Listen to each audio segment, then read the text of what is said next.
नमस्कार। आज हम शुरू करने जा रहे हैं हिंदी पैडागोजी की PYQ क्लास, जिसमें आपकी हिंदी पैडागोजी की एक क्विक रिवीजन हो जाएगी। वीडियो शुरू करने से पहले वीडियो को ज़्यादा से ज़्यादा शेयर कीजिएगा, लाइक कीजिएगा और चैनल को सब्सक्राइब कीजिएगा।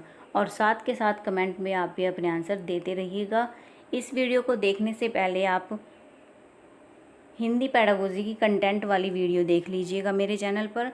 और यह वीडियो देखने से आपको अलग दूसरी कोई वीडियो देखने की ज़रूरत नहीं पड़ेगी, क्योंकि मैंने वहाँ पर हिंदी के इम्पोर्टेंट पॉइंट सभी डाले हुए हैं, जिससे आपको अलग से कुछ भी करने की ज़रूरत नहीं पड़ेगी। और उससे रिलेटेड ये मैं आपको क्वेश्चन आंसर करवा रही हूँ। शुरू करते हैं क्वेश्चन फर्स्ट से। निम्नलिखित में से कौन सा किसी उत्तम पाठ्य पुस्तक का मूलभूत मानदंड नहीं है? ऑप्शन ए है भाषा एवं शब्द भंडार, ऑप्शन बी है विषय वस्तु, ऑप्शन सी है शैली एवं योजना, ऑप्शन डी है मुद्रण एवं जिल्द चढ़ाना। इसका राइट आंसर क्या हो जाएगा? आपको भी इसमें नहीं है और लग ही रहा होगा कोई आंसर, क्योंकि भाषा और शब्द भंडार ये भी रिलेट करता है। भाषा, विषय वस्तु, शैली और योजना क्या नहीं रिलेट करता है इससे? मुद्रण एवं जिल्द चढ़ाना, ये इसमें ओड माना जाएगा, जो किसका है? पाठ्य पुस्तक का मूलभूत मापदंड नहीं है। नेक्स्ट क्वेश्चन है। एक अध्यापिका 5वीं कक्षा के अपने विद्यार्थियों को 6 वाक्यों का एक छोटा अनुच्छेद 2 बार सुनने के लिए कहती है। फिर वह विद्यार्थियों को 4-4 के समूहों में सुने हुए वाक्यों को अपने शब्दों में लिखने के लिए कहती है। यह शिक्षण विधि का कौन सा रूप है? ऑप्शन ए है रचनात्मक लेखन, ऑप्शन बी है श्रवण एवं भाषण, ऑप्शन सी है अनुच्छेद लेखन, ऑप्शन डी है वाक्य आधारित श्रुतलेख। इसका राइट आंसर क्या हो जाएगा आपका? ऑप्शन सी, क्योंकि क्वेश्चन में ही आपका आंसर छिपा है, अनुच्छेद लिखा है, तो अनुच्छेद श्रुतलेख हो जाएगा आपका इसका राइट आंसर। नेक्स्ट क्वेश्चन है। एक अध्यापिका को पता चलता है कि कुछ विद्यार्थी सीखते समय अनुच्छेदों की विस्तृत व्याख्या एवं वाक्य रचना को समझने में कठिनाई अनुभव कर रहे हैं। वह उन्हें समृद्ध शब्द भंडार देती है और कुछ व्यक्तियों का सुझाव देकर उनका अभ्यास करवाती है। इस तरह कुछ समय पश्चात उसके विद्यार्थी भाषा सीखने संबंधी कठिनाइयों को दूर कर पाते हैं। अध्यापिका ने यह किस प्रकार का आकलन किया है? ऑप्शन ए है निदानात्मक आकलन, ऑप्शन बी है रचनात्मक आकलन, ऑप्शन सी है योगात्मक आकलन, ऑप्शन डी है स्थानात्मक आकलन। तो कौन सा किया है शिक्षिका ने? उनका निदानात्मक आकलन। ऑप्शन ए इसका राइट आंसर हो जाएगा। निदानात्मक उसका निदान किया है, समस्या को पहचाना है बच्चों की। नेक्स्ट क्वेश्चन है। किसी भाषा की परीक्षा का ब्लूप्रिंट तैयार करते समय निम्नलिखित में से कौन सा कार्य आवश्यक नहीं है? ऑप्शन ए है शिक्षण उद्देश्यों को महत्व देना, ऑप्शन बी है प्रश्नों के विविध रूपों को महत्व देना, ऑप्शन सी है कठिनाइयों के स्तर को महत्व देना, ऑप्शन डी है लेखन की विविध शैलियों को महत्व देना। इसका राइट आंसर क्या हो जाएगा आपका? लेखन की विविध शैलियों को महत्व देना। ये क्या होगा आपका? ब्लूप्रिंट तैयार करते समय ये आवश्यक नहीं होगा। शिक्षण उद्देश्यों को महत्व देना आवश्यक होगा, प्रश्नों के विविध रूपों को महत्व देना आवश्यक होगा और कठिनाइयों के स्तर को भी महत्व देना आवश्यक होगा। क्या आवश्यक नहीं होगा आपका इसमें? लेखन की विविध शैलियों को महत्व देना। नेक्स्ट क्वेश्चन है। एक शिक्षक श्यामपट्ट पर स्पष्ट लेख में कुछ शब्द लिखती है और विद्यार्थी उन शब्दों को अपनी अभ्यास पुस्तिका में लिखते हैं। निम्नलिखित में से कौन सी विधि वर्तनी सिखाने की इस तकनीक से मेल खाती है? ऑप्शन ए है खेल विधि, ऑप्शन बी है अभ्यास विधि, ऑप्शन सी है प्रतिलेखन विधि, ऑप्शन डी है श्रुतलेख विधि। इसका राइट आंसर क्या हो जाएगा आपका? ऑप्शन सी प्रतिलेखन विधि हो जाएगा, कि श्यामपट्ट पर स्पष्ट लेख में कुछ शब्द लिखती है और क्या कहती है कि उसको अपनी पुस्तिका में, उसको अभ्यास पुस्तिका में उसको लिखते हैं। तो कौन सी वर्तनी सिखाने की इस तकनीक से मेल खाती है? वो प्रतिलिपि कर रहे हैं, उसकी प्रतिलिपि क्या कर रहे हैं? एज इट इज़ उसको बच्चे बना रहे हैं, उसको ट्रेस कर रहे हैं। नेक्स्ट क्वेश्चन है। एक बालक भाषा सीखते समय निम्नलिखित कठिनाइयाँ अनुभव करता पाया जाता है। ऑप्शन ए है नाम तथा अक्षरों की ध्वनि को सीखने में कठिनाई, यहाँ पर आ जाएगा अक्षरों की, बी है ऊंचे स्वर में पढ़ते समय गलतियां करना। ऑप्शन सी है शब्दों और वाक्यों को पढ़ते समय दृष्टि बाधा। ऑप्शन डी है लेखन कार्य को पूरा करने में अधिक समय लगाना। इसका राइट आंसर हो जाएगा आपका ऑप्शन ए, नाम तथा अक्षरों की ध्वनि को सीखने में कठिनाई, क्योंकि भाषा सीखते समय कठिनाई अनुभव करता है। इसमें क्या आएगा, नाम और अक्षरों की ध्वनि को सीखने में कठिनाई। नेक्स्ट क्वेश्चन है, बालक किसके लक्षण, इसमें आ जाएगा आपका, ये आपका क्वेश्चन कंप्लीट नहीं हुआ यहाँ पर। ऑप्शन इसके ये ऑप्शन दिया है, फिर कूट में आंसर है इसका क्वेश्चन का। रिपीट कर लेते हैं क्वेश्चन को। एक बालक भाषा सीखते समय निम्नलिखित कठिनाइयाँ अनुभव करता पाया जाता है। ऑप्शन ए है नाम तथा अक्षरों की ध्वनि को सीखने में कठिनाई, ऊंचे स्वर में पढ़ते समय गलतियां करना, शब्दों और वाक्य को पढ़ते समय दृष्टि बाधा, लेखन कार्य को पूरा करने में अधिक समय लगाना। ये जो आपके जो लाइनें वाक्य आपके दिए गए हैं, ये किसके लक्षण प्रदर्शित करते हैं? ऑप्शन ए है वाचन वैकल्य के, ऑप्शन बी है लेखन वैकल्य के, ऑप्शन सी है कल्याण सीखने में क्षमता, ऑप्शन डी है सीखने का भय। इसका राइट आंसर क्या हो जाएगा आपका ऑप्शन ए, वाचन वैकल्य। इसको वाचन वैकल्य क्या हो गया आपका, पढ़ने में कठिनाई। इसको क्या कहा जाएगा आपका, डिसलेक्सिया। जिस बच्चे को पढ़ने में कठिनाई होगी वो किससे बाधित होगा, आपका डिसलेक्सिया से। नेक्स्ट क्वेश्चन है, एक अध्यापिका लखनऊ पर पाठ पढ़ाती है। विद्यार्थियों द्वारा मौन पठन के पश्चात वह उनमें निम्नलिखित प्रश्न करती है। ऑप्शन ए, हजरतगंज में शोर क्यों नहीं था। ऑप्शन बी, लखनऊ को नवाबों का शहर क्यों कहा जाता है। ये जो है अध्यापिका प्रश्न करती है। अब निम्नलिखित में से कौन सा है जो ए और बी प्रश्नों की प्रकृति को परिभाषित करता है। ऑप्शन ए है पुनरावृत्त्यात्मक प्रश्न, ऑप्शन बी है कालांतरित प्रश्न, ऑप्शन सी है परिचयात्मक प्रश्न और ऑप्शन डी है बोधात्मक प्रश्न। इसका राइट आंसर क्या हो जाएगा आपका ऑप्शन बी, कालांतरित प्रश्न। राइट आंसर क्या होगा आपका ऑप्शन बी, कालांतरित प्रश्न हो जाएगा। नेक्स्ट क्वेश्चन है, निम्नलिखित में से कौन सा मौन पठन का लाभ नहीं है। ऑप्शन ए है विद्यार्थियों की झिझक और संकोच तो करता है, ऑप्शन बी है यह विद्यार्थियों की ऊर्जा बचाता है, ऑप्शन सी है विद्यार्थी समझ एवं चिंतन से अर्थ ग्रहण करते हैं, ऑप्शन डी है यह विद्यार्थियों में स्वयं अध्ययन की प्रवृत्ति विकसित करता है। इसमें से आप नेगेटिव ऑप्शन भी ढूंढ सकते हैं कि यह विद्यार्थियों की झिझक और संकोच को बढ़ाता है, ये इसका लाभ नहीं है। नेक्स्ट क्वेश्चन है, अंग्रेजी भाषा के शिक्षण विधि के संबंध में निम्नलिखित कथन पढ़िए। ऑप्शन फर्स्ट दिया है, इन्होंने पॉइंट दिए हैं कुछ, फिर इसमें से आपको आंसर निकालना है। यह शिक्षण पद्धति सर्वप्रथम जर्मनी में आरंभ की गई। ऑप्शन सेकंड नंबर है, अंग्रेजी भाषा सिखाने के लिए पूरे यूरोप में यह व्यापक रूप में अपनाई गई। थर्ड है, शिक्षण की इकाई शब्द है न कि वाक्य है। फोर्थ है, विषय सामग्री मानक प्रारूप में विभाजित की जाती है। फिफ्थ है, यह औपचारिक और क्रियात्मक चरणों की ओर जाती है। और सिक्स्थ है, वाक्य रचना व्याख्या करने में वाक्य रचना का सर्वोत्तम उपयोग करते हैं। निम्नलिखित में से कौन सी इन विशेषताओं को दर्शाती है। ऑप्शन ए है दृश्य श्रव्य विधि, ऑप्शन बी है स्थानापन्न विधि, ऑप्शन सी है द्विभाषीय पद्धति, ऑप्शन डी है व्याकरण सम्मत अनुवाद पद्धति। इसका राइट आंसर क्या हो जाएगा आपका ऑप्शन डी, व्याकरण सम्मत अनुवाद पद्धति। यह इन विशेषताओं को दर्शाती है। नेक्स्ट क्वेश्चन है, निम्नलिखित कथन पढ़कर सही विकल्प का चयन कीजिए। कथन ए है कि मूल्यांकन का उपकौशल उपागम जो किन बिंदुओं में मदद की ज़रूरत है यह भांपने की अध्यापक की सहजभूति को परिलक्षित करता है। मूल्यांकन क्या है, इवैल्यूएशन क्या है और क्यों किया जाता है ये बच्चों का। इवैल्यूएशन है आपका कि बच्चों का इसलिए किया जाता है ताकि देखा जाए कि बच्चों ने क्या सीखा है और कहाँ तक वो उसको सीख पाए हैं। तर्क क्या कह रहा है इस पर कि लेखन और श्रवण की परीक्षा को कई उपकौशलों में बांटा जा सकता है, एकीकृत भाषा परीक्षाओं द्वारा पूरा किया जाता है।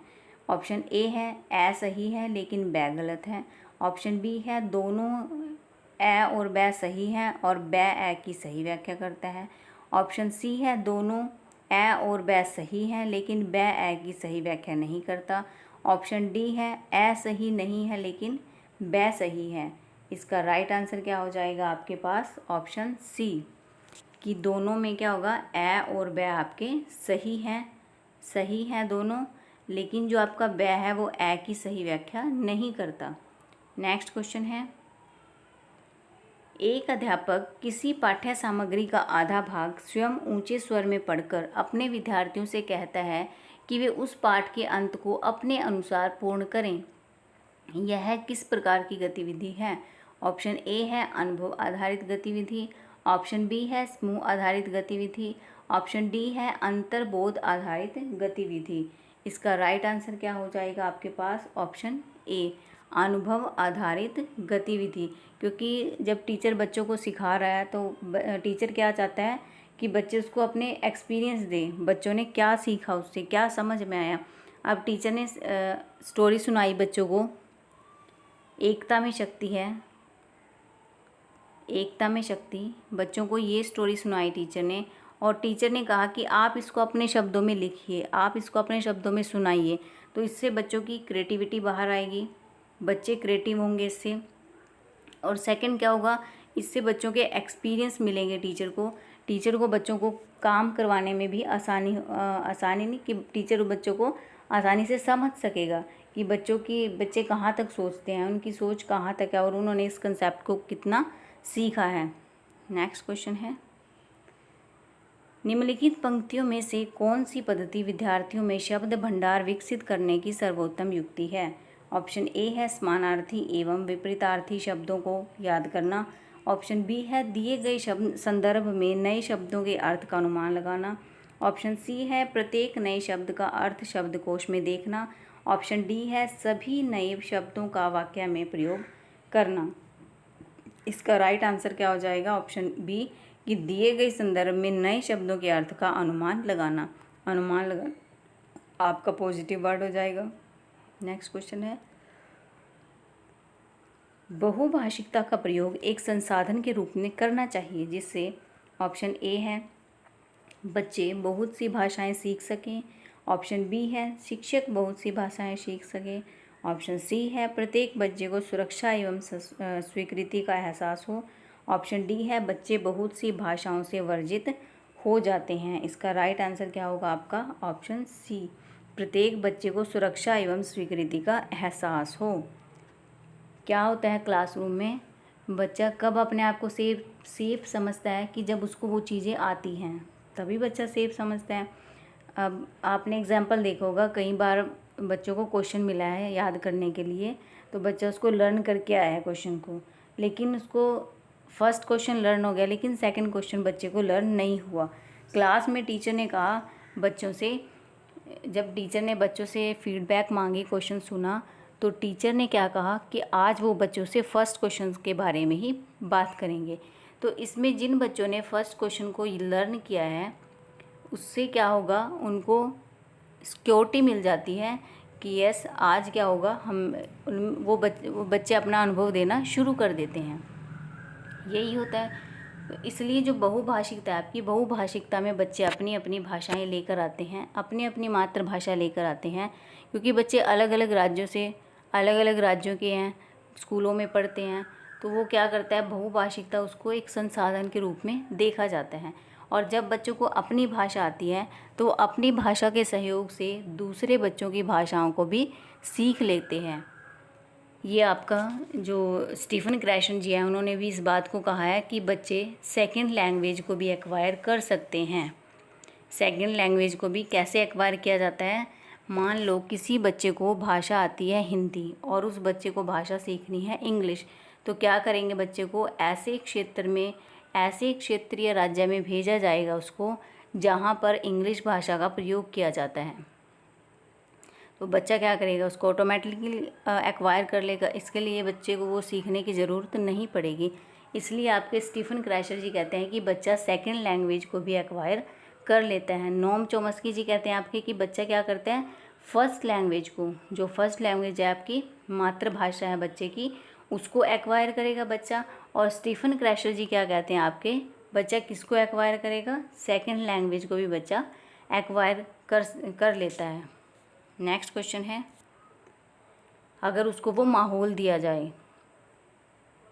नेक्स्ट क्वेश्चन है, कक्षा में विद्यार्थियों को प्राय कहानी सुनाई जानी चाहिए क्योंकि इससे ऑप्शन ए है विद्यार्थियों का मनोरंजन होता है, ऑप्शन बी है इससे नैतिक शिक्षा मिलती है, ऑप्शन सी है भाषा को समग्र रूप में प्रस्तुत किया जाता है, ऑप्शन डी है कठिन शब्दों का ज्ञान कराया जाता है। इसका राइट आंसर क्या हो जाएगा आपका ऑप्शन सी कि भाषा को समग्र रूप में होलिस्टिक ऑल ओवर रूप में प्रस्तुत किया जाता है। जब बच्चों को कहानी सुनाई जाती है तो बच्चे अपने अपने एजम्पशंस देना वहाँ पर शुरू करते हैं, अपनी अपनी एक्सेप्टेशंस वहाँ पर शो करते हैं, बच्चे दिखाते हैं उनको कि उन्होंने इस चीज़ को कैसे एक्सेप्ट किया है, कैसे इस कंसेप्ट को बच्चों ने सीखा है, उसको वो समग्र रूप में प्रस्तुत करते हैं। और ये होता है आपका प्राइमरी लेवल पर, प्राथमिक विद्यालय में। प्राथमिक विद्यालय के बच्चों को अगर स्टोरी सुनाकर उनको समझाई जाए चीज़ें तो बच्चे कंसेप्ट को जल्दी सीखते हैं और इंटरेस्टिंग वे में वो उसको सीखते हैं। इससे बच्चों को कुछ भी चीज़ें रटवाने की ज़रूरत नहीं पड़ती क्योंकि वो उसको आसानी से सीख लेते हैं। नेक्स्ट है, भाषा अर्जन का क्या अर्थ है। लैंग्वेज एक्विजिशन आपका वेरी इंपॉर्टेंट चैप्टर है, इससे आपके कई क्वेश्चन पेपर में आते हैं, इसलिए इसको ध्यान से कर लेना। ऑप्शन ए है किसी भाषा के व्याकरण के नियमों को सीखना, ऑप्शन बी है किसी भाषा को अनौपचारिक परिवेश में अनजाने में ही सीख लेना, ऑप्शन सी है किसी भाषा को औपचारिक परिवेश में सायास सीखना, ऑप्शन डी है भाषा के बारे में सीखना। इसका राइट आंसर क्या हो जाएगा, जो आपकी भाषा अर्जन है, लैंग्वेज एक्वायर है आपकी, वो क्या आपकी अनौपचारिक परिवेश, किसी भाषा को अनौपचारिक परिवेश में अनजाने में ही सीख लेना। जब आप जिस माहौल में रहते हो तो जब आप उस माहौल में रहकर किसी भाषा को सीखते हो वो क्या होता है आपका भाषा अर्जन होता है, जो आपकी मातृभाषा बन जाती है। नेक्स्ट क्वेश्चन है, श्याम अपनी मातृभाषा संथाली बहुत अच्छे से पढ़ लेता है और उनसे भी अच्छी तरह से फ्रेंच भाषा सीख ली है। उसने क्या किया है, अच्छे से फ्रेंच भाषा भी सीख ली है और अब वह फ्रेंच भाषा में भी पाठ पढ़ लेता है। तो इसे क्या कहते हैं, ऑप्शन ए है कौशल का अंतरण, ऑप्शन बी है पठन अंतरण, ऑप्शन सी है अधिगम अंतरण, ऑप्शन डी है पठन युक्ति। इसका राइट आंसर हो जाएगा कौशल का अंतरण, कि उसने अपने कौशल को अच्छे से उपयोग में, अपनी स्किल्स को, कौन कौन सी स्किल्स हैं आपकी, LSWR, listening, speaking, writing, reading, ये आपकी 4 स्किल्स है। और इसमें आपकी कौन कौन सी होगी, स्पीकिंग और राइटिंग तो आपकी कौन सी होगी, प्रोडक्टिव स्किल्स होगी आपकी, और जो आपकी लिसनिंग और रीडिंग होगी आपकी, वो कौन सी होगी आपकी, रिसेप्टिव स्किल्स, ग्राह्यात्मक जिसको कहा जाता है, ग्रहण किया जाता है इसको। नेक्स्ट क्वेश्चन है, भाषा में सहजात से क्या तात्पर्य है। ऑप्शन ए है वाचन में मनुष्यों की स्वैच्छिक प्रकृति, ऑप्शन बी है भाषा बोलना शुरू करने के समय बच्चों द्वारा महसूस की गई समस्याएं, ऑप्शन सी है भाषा बोलने की मनुष्यों की संभावित क्षमता, ऑप्शन डी है भाषा बोलने से पहले मनुष्य का सोच विचार करना। इसका राइट आंसर क्या हो जाएगा आपका ऑप्शन सी, कि भाषा बोलने की मनुष्यों की संभावित जो क्षमता है वो उसको सहजात कहा जाता है, जिसको संभावित रूप से मनुष्य अपनी भाषाओं को यूज़ करते हैं, उसको बोलते हैं।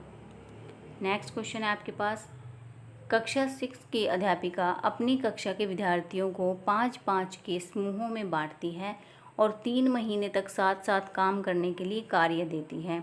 इस कार्य में उन्हें भिन्न भिन्न विषयों पर बहुत से लोगों के विचार आंकड़ों का संग्रह करना है, बाद में एक रिपोर्ट लिखकर उसे कक्षा में प्रस्तुत करना है। इस गतिविधि को क्या कहते हैं। ऑप्शन ए है प्रदत्त कार्य, ऑप्शन बी है परियोजना कार्य, ऑप्शन सी है सत्र कार्य, ऑप्शन डी है पोर्टफोलियो आकलन। इसका राइट आंसर क्या हो जाएगा, ऑप्शन बी। इसको क्या कहा जाएगा, आपके परियोजना कार्य कहा जाता है इसको। नेक्स्ट क्वेश्चन है, सामग्रियों द्वारा दिए गए निवेश किस प्रकार ग्राह्य हो सकते हैं। शिक्षार्थी द्वारा ड्रिल के माध्यम से व्याकरणिक पहलुओं का अभ्यास करना, ऑप्शन बी है शिक्षार्थी उद्देश्यों को ध्यान में रखते हुए समझ के साथ संदर्भ में भाषा का प्रयोग करते हैं, ऑप्शन सी है शिक्षार्थी अर्थ समझते हैं और भाषा का पुनरुत्पादन करते हैं। ऑप्शन डी है शिक्षार्थी पाठ्य सामग्री कंठस्थ करते हैं और बाद में प्रयोग में लाते हैं। इसका राइट आंसर क्या हो जाएगा आपका? राइट आंसर हो जाएगा आपका ऑप्शन बी कि शिक्षार्थी उद्देश्यों को ध्यान में रखते हुए समझ के साथ संदर्भ में भाषा का प्रयोग करते हैं। क्योंकि जब भाषा को सीखा गया है, अब भाषा का, जैसे बच्चे ने भाषा को सीखा है, चाहे वो उसकी मातृभाषा है, मातृभाषा में बच्चे को वो सीखा है पानी, तो बच्चा उसको कहाँ और कैसे प्रयोग करेगा ये उस पर डिपेंड करता है कि उसने उसको कितना सीखा है, उसने उसको अर्थ को ग्रहण किया है या नहीं, कि जो पानी शब्द है वो आपका कहाँ पर बोला जाएगा, पीने के लिए, नहाने के लिए, ऐसा जो है आपका बच्चे ने उसका अर्थ ग्रहण किया है, यही आपका भाषा कहा जाता है।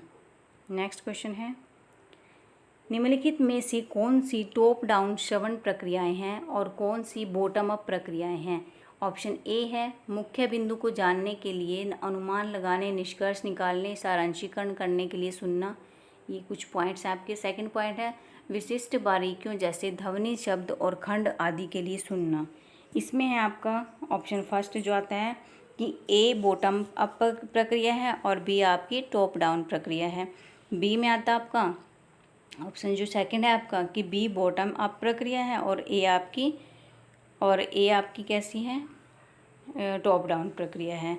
ऑप्शन थर्ड में आपका दोनों ए और जो बी आपकी बॉटम अप है और फोर्थ में आएगा आपका बी और ए दोनों आपकी टॉप डाउन प्रक्रियाएं हैं। तो आपका इसका राइट आंसर क्या हो जाएगा? ऑप्शन बी आपका इसका राइट आंसर हो जाएगा कि बॉटम अप प्रक्रिया है और ये आपकी क्या है? टॉप डाउन प्रक्रिया है।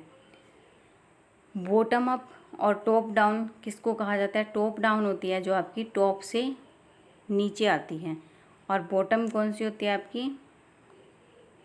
जो आपकी नीचे से ऊपर जाती है, इसको कहा जाता है आपकी बॉटम अप। दोनों में डिफरेंस क्या है आपका? टॉप डाउन में, बॉटम अप में जैसे बच्चों को सिखाया गया, बच्चों को सबसे जो आपकी बॉटम अप है वो आपकी एग्जाम्पल टू रूल जाती है, और जो आपकी टॉप अप है वो कहाँ जाती है आपकी? वो आपकी रूल टू एग्जाम्पल जाती है। जैसे आपने बच्चों को सिखाया, बॉटम अप में क्या होगा आपका? आपने बच्चों को सिखाया कि आज बच्चों को क्या सिखाया जाएगा? सर्वनाम का जो है टॉपिक सिखाया जाएगा बच्चों को। तो आप क्या करेंगे? सबसे पहले बच्चों से उनकी प्री नॉलेज चेक करेंगे कि बच्चों को संज्ञा आती है या नहीं आती है। जब आप बच्चों को सिखा रहे हैं 3 डिजिट वाले, आप बच्चों को प्लस सिखा रहे हैं, तब आप बच्चों से क्या सोचते हो कि बच्चे से क्या उसका प्री एक्सपीरियंस लेते हो कि बच्चे को 2 डिजिट वाले जो हैं एडिशन भी आते हैं। तो ये आपका बॉटम में हो जाएगा। बॉटम से आप अप की तरफ जाते हो, और टॉप में क्या होगा? आप टॉप से अप की तरफ आते हैं कि आप बच्चे को क्या करोगे? पहले सारा कुछ उसका रूल बता दोगे। जैसे आपने क्या किया, बच्चे को पहले बोर्ड मास बता दिया, बोर्ड मास लिख लो भाई, बच्चे को बता दिया आपने कि बी से आपका ब्रैकेट होगा, ओ से आपका ऑफ होगा, डी से डिवीज़न होगा, एम से मल्टीप्लिकेशन होगा, ए से एडिशन होगा, एस से सब्ट्रैक्शन होगा। ये आपने बच्चे को बता दिया, लेकिन एडिशन, सब्ट्रैक्शन, मल्टीप्लिकेशन, डिवीज़न ये आपने बच्चे को सिखाया नहीं है। तो ये आपकी क्या है? ये आपकी टॉप टू डाउन है, जिसमें आप डायरेक्ट बच्चे को रूल सिखाते हो। नेक्स्ट है आपके पास, अश्विन किसी पाठ्य सामग्री में से और दूसरों द्वारा बोली गई किसी भी बात में से कुछ शब्दों की पहचान कर लेता है, परंतु इन शब्दों का प्रयोग स्वयं नहीं कर पाता। इन शब्दों को किस श्रेणी में रखेंगे? ऑप्शन ए है सक्रिय शब्द, ऑप्शन बी है कठिन शब्द, ऑप्शन सी है निष्क्रिय संपदा, ऑप्शन डी है कम प्रयुक्त होने वाले शब्द। तो आपका इसका राइट आंसर क्या हो जाएगा? निष्क्रिय संपदा। कि जब आपके पास होते हैं सक्रिय शब्द और एक होते हैं आपके पास निष्क्रिय शब्द। इसका आंसर तो आपका सी है, निष्क्रिय शब्द संपदा। एक आपके पास होते हैं सक्रिय शब्द और एक होते हैं आपके पास निष्क्रिय शब्द। सक्रिय और निष्क्रिय में डिफरेंस क्या है आपका? एक्टिव जो आपका सक्रिय है, एक्टिव क्या होगा कि बच्चे ने किसी चीज़ को सीखा है, बच्चे ने जैसे ऐड को सीखा है, ऐड के सम को सीखा है बच्चे ने, तो टीचर क्लास में उसको खड़ा करके पूछ लेगा कि भाई आपके 4 फ्रेंड ये हैं और 4 फ्रेंड ये हैं, तो टोटल फ्रेंड कितने हो गए आपके? तो बच्चा क्या करेगा? उसको विदाउट हेजिटेशन उसका आंसर टीचर को देता है। ये आपका एक्टिव हो गया। मीन्स क्या कि बच्चे ने चीज़ों को सीखा और वो उसको वेल एक्सप्लेन भी कर सकता है, ये आपका एक्टिव में आ जाता है। और निष्क्रिय में क्या आपका पैसिव में क्या आएगा आपका कि बच्चे ने सीखा है चीज़ों को, लेकिन वो उसको वेल एक्सप्लेन नहीं कर पाता। वो बच्चे उसको पहचान लेता है, उसको सीखा भी है बच्चे ने, लेकिन क्या करता है बच्चा उसको स्वयं से नहीं कर पाता। तो ये आपका पैसिव में आ जाएगा, निष्क्रिय संपदा। नेक्स्ट क्वेश्चन है आपका, जीवा नई व्याकरणिक अवधारणाएं जैसे कि जा रहा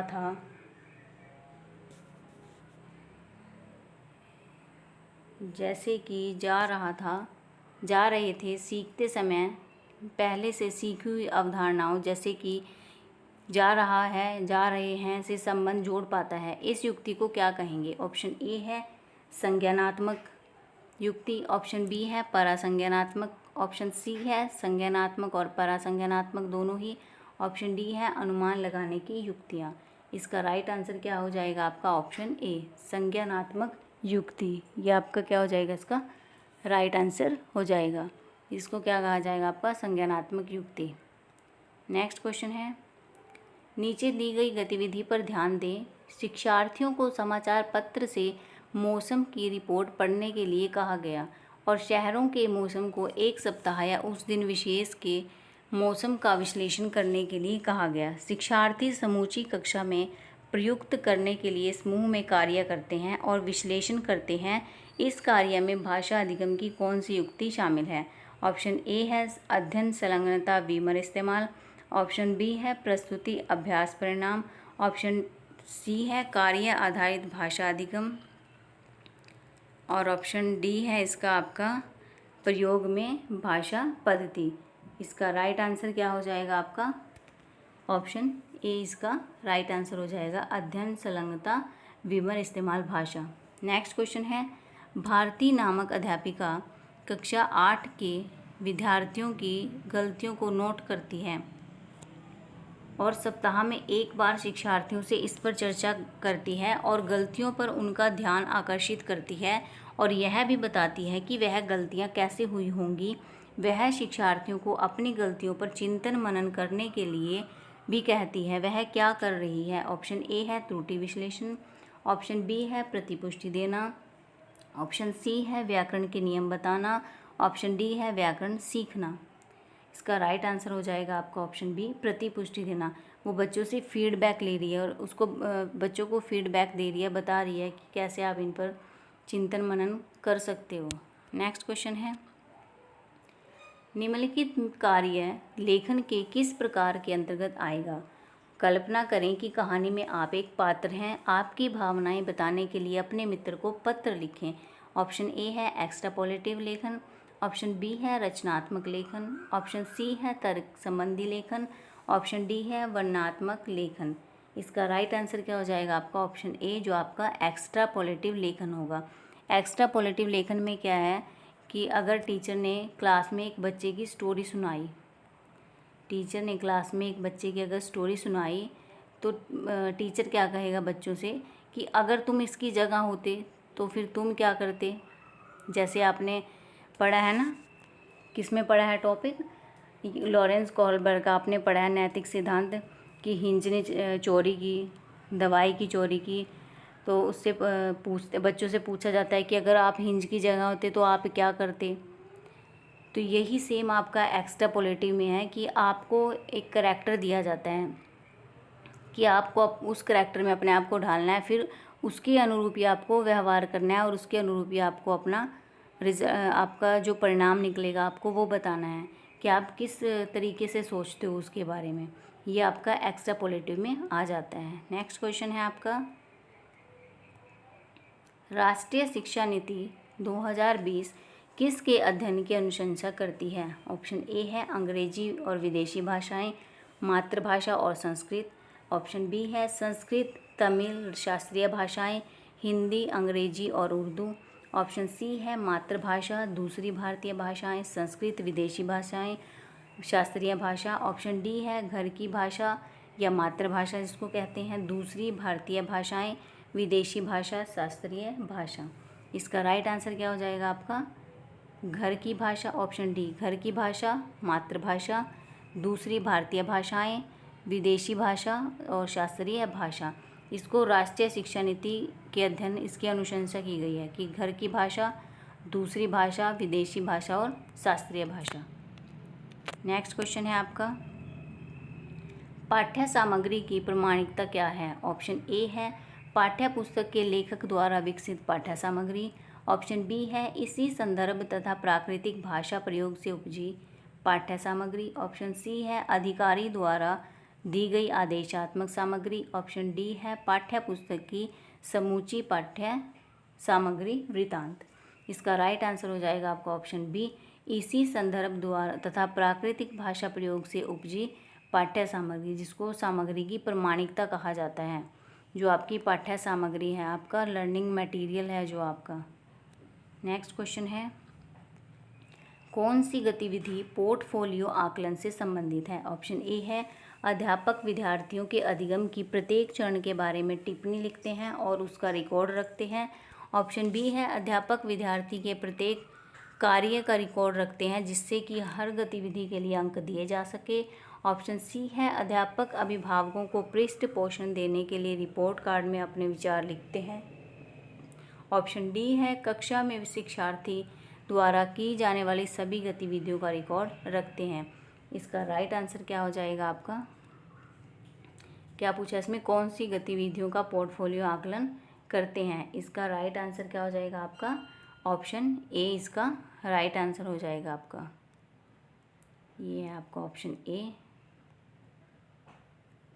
ऑप्शन ए अध्यापक विद्यार्थियों के अधिगम की प्रत्येक चरण के बारे में टिप्पणी लिखते हैं और उसका रिकॉर्ड रखते हैं।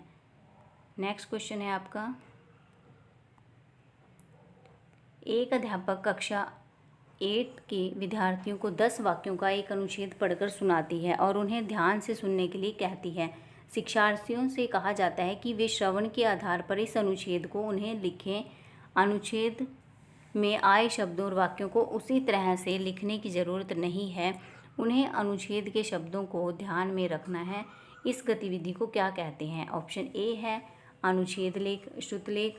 ऑप्शन बी है पारस्परिक श्रुतलेख। ऑप्शन सी है वाक्यों द्वारा श्रुतलेख। ऑप्शन डी है व्याकरण अनुवाद श्रुतलेख। इसका राइट आंसर हो जाएगा आपका ऑप्शन बी, पारस्परिक श्रुतलेख। नेक्स्ट क्वेश्चन है, ये क्या पूछा था इसमें इसने कि अनुच्छेद पढ़कर सुनाते ध्यान से सुनने के लिए। यस, उन्हें अनुच्छेद के अर्थ को ध्यान में रखना है। इस गतिविधि को क्या कहते हैं? इसको अनुच्छेद श्रुतलेख कहा जाएगा। इसका राइट आंसर हो जाएगा आपका ऑप्शन ए, अनुच्छेद श्रुतलेख। नेक्स्ट क्वेश्चन है, एक अनुच्छेद में से हर पंक्ति में छठे या सातवें शब्द के बाद एक शब्द या वाक्यांश हटा दिया जाता है, फिर उसे पूरा करने के लिए कहा जाता है। इस परीक्षण को क्या कहते हैं? ऑप्शन ए है रिक्त स्थानों की पूर्ति। ऑप्शन बी है व्याकरण रिक्त कार्य। ऑप्शन सी है क्लोज परीक्षण। ऑप्शन डी है अनुच्छेद को पूरा करना। इसका राइट आंसर हो जाएगा आपका क्लोज परीक्षण। नेक्स्ट क्वेश्चन है, भाषा कौशल के संबंध में कौन सा कथन सही नहीं है? ऑप्शन ए है भाषा कौशल एक क्रम में ही अर्जित किए जाते हैं। ऑप्शन बी है भाषा कौशल एक दूसरे को प्रभावित करते हैं। ऑप्शन सी है भाषा कौशल एक दूसरे से संबंधित हैं। ऑप्शन डी है भाषा कौशल एक क्रम में अर्जित नहीं किए जाते। इसका राइट आंसर क्या आएगा आपका? सही नहीं है कि भाषा कौशल एक क्रम में ही, जो कि आपका नेगेटिव है, ये ही भाषा कौशल एक क्रम में ही अर्जित किए जाते हैं। ये आपका सही नहीं है। एक दूसरे से संबंधित भी होते हैं, एक दूसरे को प्रभावित भी करते हैं और एक क्रम में अर्जित नहीं किए जाते। ठीक है, वीडियो कैसी लगी कमेंट में ज़रूर बताइएगा। वीडियो को ज़्यादा से ज़्यादा शेयर कीजिएगा, लाइक कीजिएगा और चैनल को सब्सक्राइब कीजिएगा।